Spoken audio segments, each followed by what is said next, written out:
News সত্যের পাশে সময়ের কাছে সুখবর নিয়ে এলো হামজা ফ্যাশন।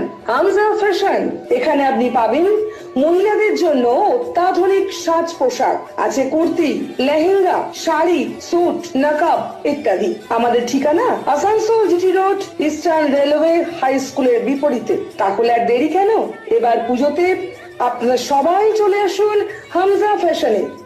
ন্যায্য দামে নিয়ে যান আপনার পছন্দ মতো জিনিস।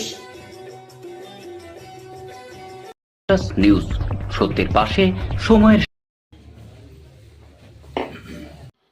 ব্যবসায়ী রেষারেষির কারণে খুন, ধৃত ৩।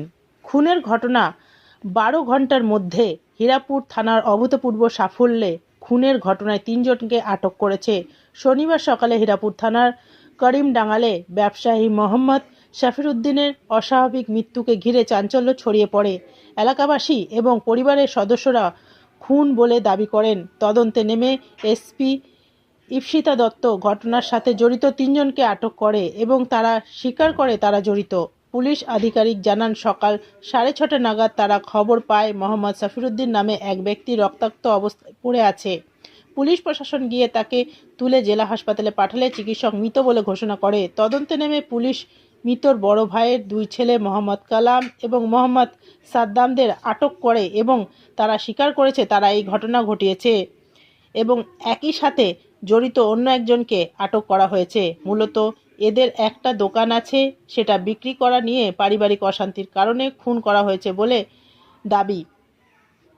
তবে গুলি করে খুন করার ব্যাপারে ময়না তদন্তের রিপোর্ট না আসলে বলা যাবে না, তবুও পুলিশ তদন্ত করছে।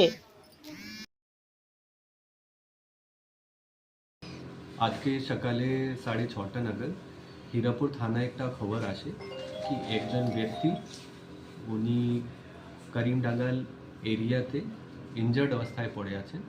সঙ্গে সঙ্গে পুলিশ ওখানে যায়।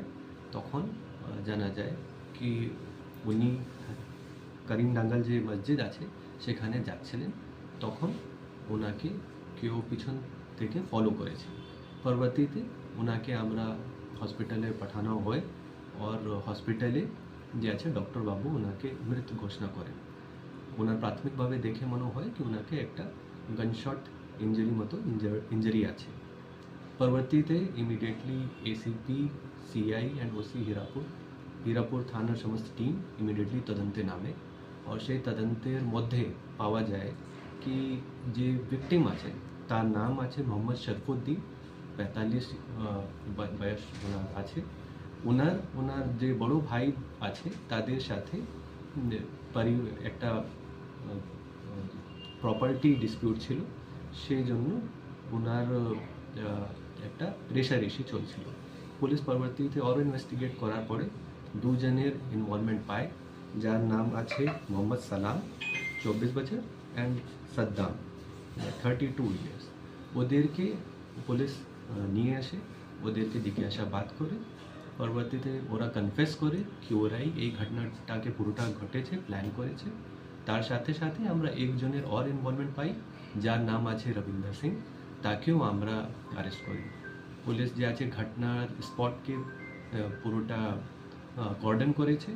ওখানকার যে আছে পাবলিক সঙ্গে যোগাযোগ করেছে, ওদেরকে জিজ্ঞাসাবাদ করেছে আর এফএসএলকেও রিকোয়েস্ট করেছে ইউ ভিজিট করার জন্য।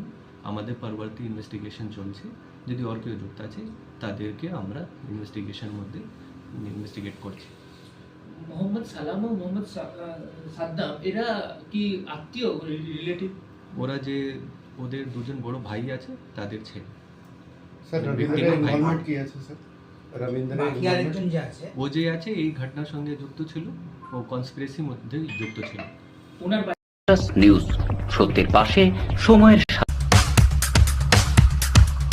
Green Asansol, clean Asansol. আপনাদের শহর আসানসোলকে রাখুন। নিউজ সত্যের পাশে সময়ের বাড়ি কোথায়?